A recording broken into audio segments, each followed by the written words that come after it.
그러니까 여기서부터는 약간의 제가 인용하는 거는 되도록이면 인용하는 분의 이름과 논문을 쓰려고 노력은 했으나 중간에 혹시나 안 됐은 부분도 있습니다. 딱 보시고 이걸 멋있다 라고 생각하는 부분이 있으면 그건 무조건 다른 분 글일 테니까요. 저한테 물어봐 주시기 바랍니다. 그럼 제가 알려드릴게요. 그러니까 현재 많은 분들이 이제 결론적으로 참여불교라는 것은 그 불교의 모습이다라고 하는 그냥 불교의 강 불교의 모습이다라는 게 이제 많은 분들의 현재의 결론입니다. 제가 요새의 그 논문들을 살펴본 결과, 뭐 우리나라에 오신 로카 미트라 법사님은 참여불교라는 말 자체 사용하는 걸 문제가 있다라고 말씀을 하셨습니다. 왜냐하면 불교 자체가 사회에 참여하는 게 불교기 때문에. 그러니까 부처님의 모습을 보면 그것이 참여불교 아닌가. 교조가 이렇게 참여불교를 했다라고 한다면 그게 참여불교가 불교라는 거죠. 결국 이렇게 로카 미트라 법사는 우리나라에서 이제 말씀을 하셨습니다. 그리고 그런데 이제 요거와 다른 개념을 또 사용하시는 분도 있습니다. 이제 제가 조성택 교수님의 논문을 보니까 요와 약간 다른 개념을 사용하시는데요. 그러니까 틱낙한 께서 그 참여불교라는 명칭을 처음으로 사용을 했는데 그 참여불교 어원에는 이제 참여라는 의미보다 사회적 개입의 뜻이 담겨져 있다. 녹아 있다고 하면서 원래 불교는 사회적 관계를 갖고 있을 수밖에 없는 게 불교인데 이런 현실 사회의 개입이라는 것은 사실은 이 사회적 유용성 있게 활동을 했느냐의 문제인 것이고 이건 어느 단체에서나 다 닥치는 문제다. 그러니까 이것을 불교라는 내용의 개념에 포섭할 수 없다라고 보시는 것 같아요. 제가 논문을 좀 보니까. 그래서 약간 현재 주류적 입장과는 견해를 좀 달리 취하고 계시더라고요. 또 이것과 비슷한 입장을 조금 약간 뉘앙스는 다른데 그 불교적 수행과 참여 불교의 개념을 이제 분리시켜서 생각하시는 분들도 있습니다. 그래서 이제 수행 불교에 치중할 것이 아니라 이제 참여 불교로 나가야 된다라고 얘기합니다. 그러니까 결국은 우리는 참여와 수용이 이제 두 개가 아니라는 지금 현재 주류적 입장에서 보면 이건 좀 과거의 이론일 것 같아요.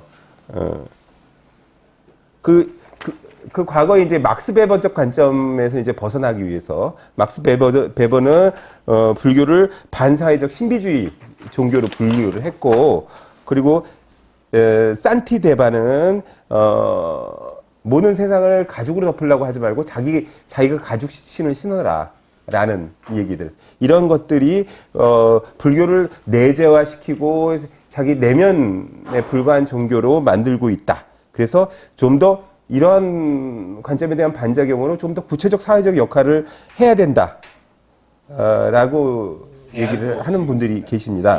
행동하는 사람들에게 이런 얘기를 앞선 조성택 교수님의 논지와 이제 불교가 참여불교 니코르는 아니다라는 관점에서 좀 비슷한 개념인 거죠.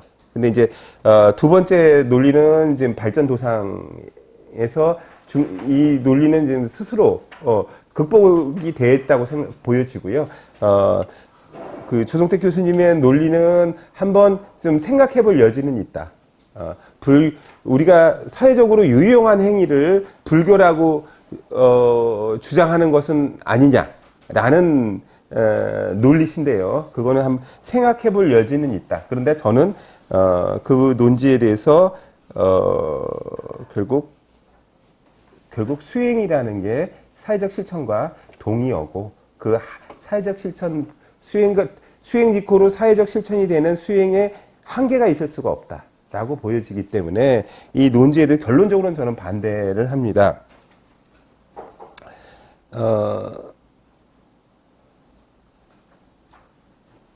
그러니까 어떤 이론론적 세계관을 우리는 강조를 합니다. 그리고 선악 이혼론으로 매도되는 것을 우리는 싫어하죠. 그렇기 때문에 정치적 참여에 대해서는 좀 소극적인 게 지금 현실의 우리들도 마찬가지일 겁니다. 다른 어떤 종교에 자각하는 분들보다 정치적 참여 부분을 약간 꺼리는 경향은 있다라고 저는 보여집니다. 이런 상태에서 또 어떤 사회적 의제를 갖고 이제 이걸 불교적으로 포장하려다 보니까 거의 이제 엉성한 형태의 그 사회적 참여가 일어납니다. 그러니까 우리 도법스님께서 그 중심이 된 화쟁위원회가 4대강 문제를 화쟁으로 해결하겠다. 뭐 4대강 거의 다 한 3분의 2쯤 진행된 상황에서 그렇게 얘기를 하면서 오히려 사회적 의제, 중요한 사회적 의제를 뭉개버리는 역할을 했습니다. 그리고 우리 한상균 민주노총 위원장의 조계사 피신 때도 역시 이거를 불교적 내용으로 포장하려다 보니 그야말로 엉성한 형태, 불교 본래의 자비도 아니고 그 어떤 사회적 역할에 따른 뭐 사회적 약자 보호도 아니고 엉성한 형태의 사회적 참여가 일어나기 때문에 이런 답답함들이 오히려 이런 어떤 사회적 개입은 불교의 모습이 아닐 수가 있다라고 주장하는 이런 이론들이 나오는 계기도 될 겁니다. 근데 우리는 이런 엉성한 형태의 사회적 참여를 주장하는 거 아니지 않습니까? 기존에 누군가 했던. 그렇기 때문에 우리는 그냥 사회적 고통이 있는 사람들을 있는 그대로 바라보고 고통의 근원을 해결하려는 입장을 갖고 있기 때문에 어떤 시선의 의식이라든가 뭐 포장 이런 것들은 필요 없기 때문에 어떤 구체적으로 불교에서 참여 불교를 뭐 떼너거나 뭐 이럴 필요는 전혀 없다라고 생각합니다. 그리고 명상은 불교가 아니다라는 부분은 뭐 다 인식을 하실 것입니다. 우리가 이제 내재적 자신에게 침잠하는 수행, 이거에 대한 지상주의적 사고방식을 갖고 있는 분들이 많죠. 우리 속에서도 내가 어떤 단계까지 도달했다라고 자랑하시는 분들도 있습니다. 근데 그렇게 자랑하는 순간 그거는 결국 뭐 깨달음의 모습은 아닐 거라고 우리에게 보여지는 거죠. 그리고 이런 어떤 자기 내면에 깊이 도달했다는 분일수록 성격이 모난 분들이 많습니다. 단계는 이렇게 많이 올라갔는데 성격은 모났어요. 그건 뭐냐? 사회적 갈등을 해소할 능력과 고찰이 없다라는 거 아닙니까? 그렇다면 과연 그렇게 깊이 도달한 모습일까라는 생각이 우선 들고요. 그리고 또 그렇게 깊이 도달하는 것이 깊이 도달하기 위한 목적으로 사는 것이 이제 불자의 삶이 아니라는 겁니다. 그러니까 현실 생활의 문제를 해결하는 그게 현실 생활의 고통이 결국 고통이 공한 것이다. 무아와 공예, 그런 깨달음, 그 부딪혀서 깨달아가는 과정들, 이런 부분들이 좀 더 불자의 그 모습에 가깝다라고 보여집니다.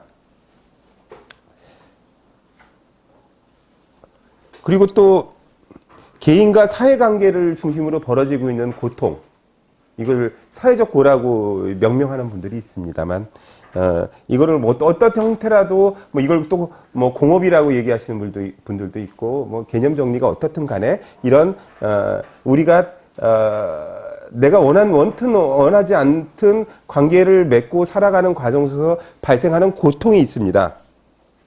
이럴 때는 이 고통을 해결하기 위해서는 관계를 살피고 제도와 법을 바꿔야 됩니다. 근데 요거에 대한 관심을 갖는 거는 불교가 아닐까요? 불교일까요?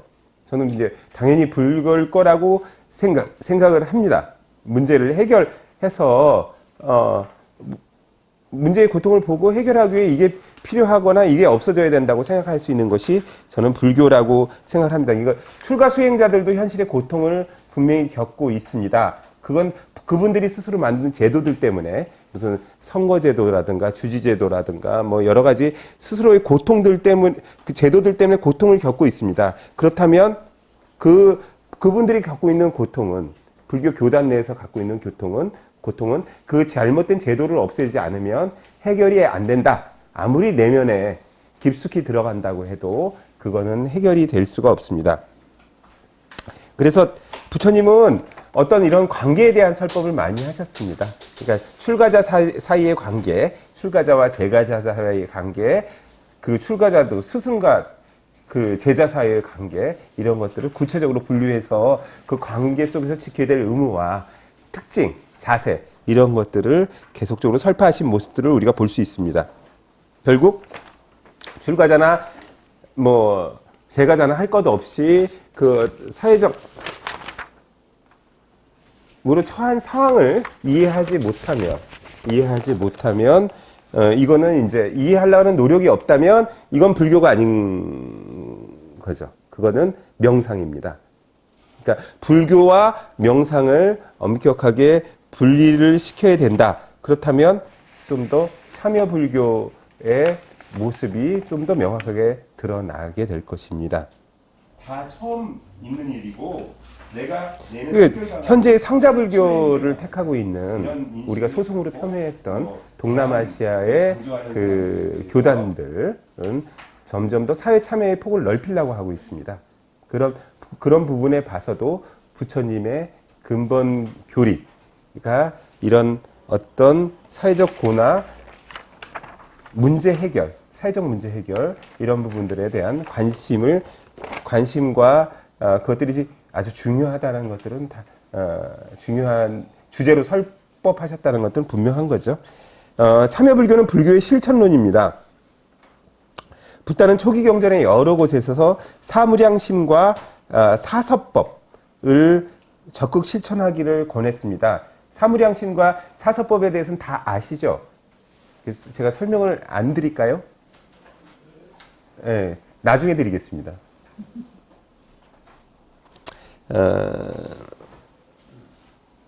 결국 수행이 곧 성찰이고 생활이 곧 수행이 돼야 합니다. 그 세상에 접하는 모든 것이 수행이라는 것이 참여불교의 결론이 될 수밖에 없습니다. 제가 여기 마성 스님의 그 논문을 좀 약간 인용을 했는데요. 개념을 좀 이상하게, 개념을 좀 달리 쓰시는 부분이 있어서 제가 전화를 드려서 상의를 좀 했고요. 그래서 본인이 그 개념이 지금 현재의 개념하고 맞지 않다라고 하는 부분들은 제가 거기 맞게 좀 고쳤습니다. 그래서 그 부분은 좀 마성 스님의 발전된 현재의 입장이라는 부분 말씀드리고요. 참여불교의 탄생과 발전 부분은 저 동남아시아 참여불교 얘기할 때 얘기 들으셨죠? 전부 다 들으셨을 겁니다. 그래서 설명을 드리지 않겠습니다. 이제 여기 두 가지 박경준 교수님이 아마 제일 이 부분에 대해서는 전문가실 텐데요. 그 부분에서 이제 참여불교의 기원에 대해서 두 가지 입장이 있다라는 부분도 설명을 하셨을 거고요. 거기 뒤편에 제가 박경준 교수님의 입장도 제가 더 설명을 드렸습니다. 역시 이것도 그 두 가지 부분의 그 논리 발전 과정을 설명해 주시는 논리고, 이거는 이제 불교적 사회적 행동주의자라는 입장에서 신전통주의와 혁신주의라는 이름으로 이제 말씀을 하시는 부분이 있습니다. 그 부분은 제가 설명을 올렸습니다. 제가 원래는 박경준 교수님 거를 많이 지금 제가 또 여기다 갖고 들어왔다가 여기 또 정평불에 계시는 분이기 때문에 제가 신뢰가 될까봐 많은 부분은 삭제를 해서 지금은 거의 이제 흔적 정도밖에 안 남아 있으니까.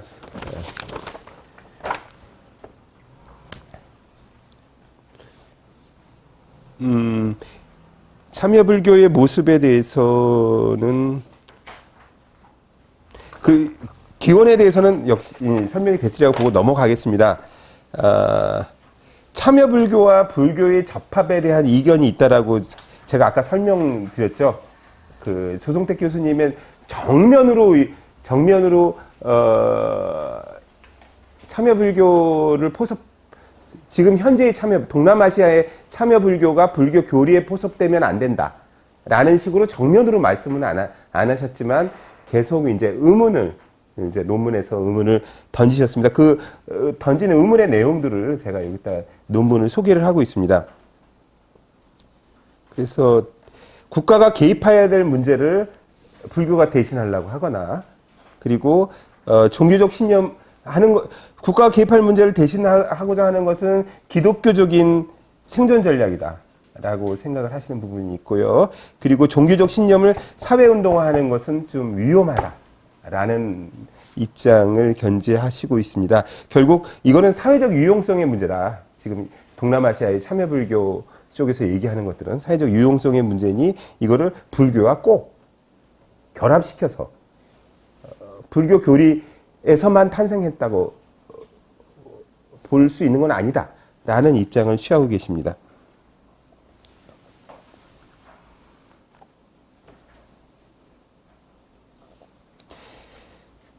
그렇기 때문에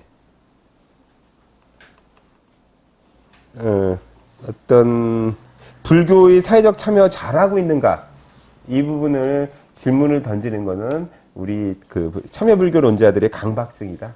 한국 불교 사회의 사회 참여에 대한 강박증은 아닐까라는 의문을 던지고 있는데요.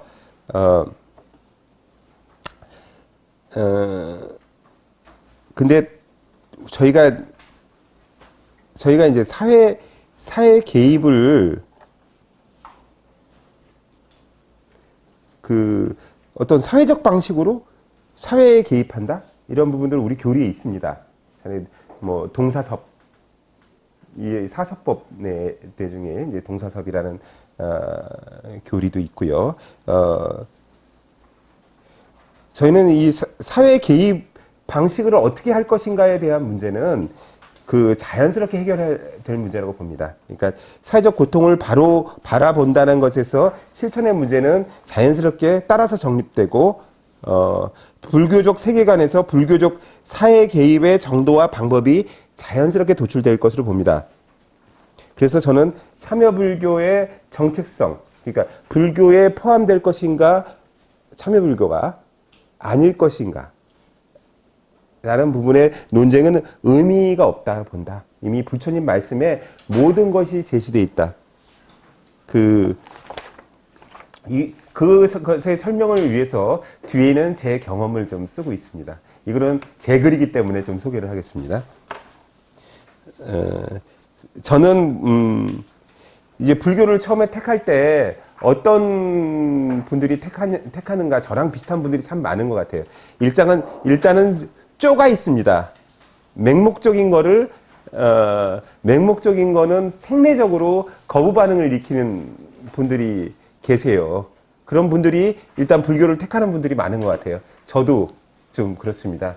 좀 맹목론적인 어떤 믿음이라든가 그 신과 나와의 관계 설정, 이런 부분들이 저한테 맞지 않았습니다.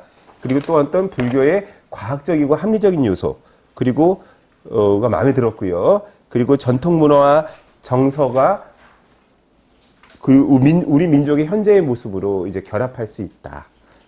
그리고 불교는 맹목적 민족주의하고도 또 맞지 않는다. 맹목적 민족주의. 이거 얘기하니까 제가 최근에 열받는 일이 생각납니다. 나라말싸미 나라말싸미 그 영화가 조기에 내려왔잖아요. 조기에 내려왔는데 그 과정 속에서 그 나라말싸미를 갖고 역사 왜곡이다라는 식의 기사들이 상당히 많이 올라왔습니다. 상당히 많이 올라왔고, 거기 댓글을 보면 완전히 뭐 감독이 일본이 한글을 창제했다고 주장했다라는 정도 수준의 어떤 역사 왜곡이라고 분노를 하는 댓글들이 참 많이 올라오고 있습니다. 그러면서 그런 것들이 이제 이런 분노가 참 일반화되기 쉬운 게 지금 현재 인터넷 문화 아닙니까? 그러면서 그런 것들 때문에 이제 오래 버티지 못하고 내려왔는데, 제가 뭐 불교가 역할을 했다고 하기 때문에 이게 그런 식의 마타도가 문제가 있다라고 주장하는 게 아닙니다. 왜 그러냐면 그런 그 시대의 사조에서 생각할 수 있는, 당연히 성리학은 성리학은 사실 저 군주론을 따른다고 하지만 그때 왕권과는 대립하는 사람들이었습니다. 그러니까 사대주의고 근본주의자들 인 것이었고, 결국 백성들이 똑똑하길 바라지 않는데, 과연 불교를, 세종대왕도 불교를 만들 때 철학이 있을 거 아닙니까? 아니구나. 죄송합니다. 한글을 만들 때 철학이 있었을 거 아닙니까? 그런 철학에 대한 탐구? 그걸 갖고, 거기서 이제 과장할 수도 있겠죠. 신미대사가 했던 역할을 좀 더 과장하거나 이런 것들은 그런 어떤 사고방식으로 탐구를 하는 자세들이 견집됐을까에 대한 그런 것이라고 저는 봅니다. 근데 그게 이제, 역사 왜곡? 그러니까 저는 그런 걸 보면서 참 불교의 현실이 슬프다. 그러니까 이 일반 사람들이 인터넷을 즐기는 일반 젊은이들이 보기에 현실의 스님들은 그냥 국립공원 앞에서 돈이나 뜯고 있는 사람으로 이제 보여지는데, 갑자기 이제 한글 창제의 주도적인 역할을 하고 있고 왕을 혼냈다고 하니까 이게 참 안이 꼽게 바라봤을 것이다 라는 생각이 드는 것이고, 그게 현재 우리가 갖고 있는 위상과 관련이 있다는 생각 때문에 상당히 슬프다. 그래서 불교에서의 그 다른 도덕적 중심이 좀 나와서 이런 어떤 사회적 문제에 대해서 좀 이렇게 얘기도 하고, 우리는 이런 가치관, 훌륭한 가치관을 갖고 있기 때문에 이런 부분들이 논리적으로 한글 창제의 정신과 맞닿아 있다. 민중을 똑똑하게 만드는 그런 부분들에 설명을 할 수 있었으면 좋겠어요. 그러니까 결국 불교가 민중을 똑똑하게 만드는 데 지금 현재 일을 하고 있지 않기 때문에 이런 문제가 발생하지 않았을까라는 생각이 듭니다. 제가 뭘 얘기하다 그랬겠죠? 그러니까 아무튼간에 그래서 어떤 불교가 갖고 있는 민족주의, 저는 깨어진 형태의 민족주의라고 봅니다. 그러니까 여기 한 민족에 머무르지 않는, 그러니까 민족주의가 점점 세계주의로 발전하는 형태의 민족주의를 불교는 얘기를 할 겁니다. 분명히 불교가 갖고 있는 사상에 비춰보면. 그리고 대승불교는 개인의 깨달음을 넘어 중생구조나 정토 실현의 방안을 갖고 있습니다. 그리고 제가 봤던 대승불교에 처음에 접하면서 이제 상구보리 하와중생을 처음 배우지 않습니까? 하면서 그 느낌이 혁명적이었습니다. 그리고 또 선불교를 접하게 되면서 살불살조하라 라는 얘기, 아주 너무나도 이제 그러니까 부처님 스스로 자기 가르침을 뗏목이라고 얘기하고 벌이라고 얘기하는 이런 종교가 과연 있을까? 그래서 이런 선불교의 정신은 부처님 말씀하고 그대로 맞닿아 있다. 그리고 그 자체가 혁명적이다. 이런 생각.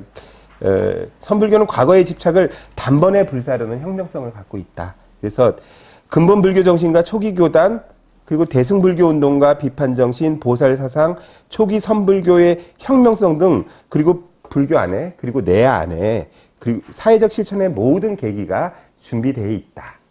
제 살아온 과정을 보면 제가 접했던 것들이 결국 사회적 실천을 가능하게 하는 계기이자 도구로서 내가 갖고 있었다라는 생각이 듭니다. 그렇기 때문에 불교의 발현하는 모습이 참여불교다라고 이제 결론을 내릴 수 있고요. 그래서 참여불교의 교리적 기초는 되도록이면 이제 교리적 기초를 설명하는 부분에 있어서는 제가 윤문을 하지 않으려고 했습니다. 그거는 제가 잘 알지도 못하면서 신뢰를 범할 거라고 생각을 하고요. 부처님의 생애가 참여 불교의 교리적 기초가 됨에 대해서는 일치된 견해고, 저도 이번 공부를 하면서 이게 핵심이다. 인식론이, 참여불교가 그냥 인식론이기 때문에 여기서 출발해야 된다라는 생각을 하게 됐습니다. 그리고 박경준 교수님도 불교의 사회적 행동주의를 설명하면서 역시 똑같은 견해를 말씀을 하셨습니다.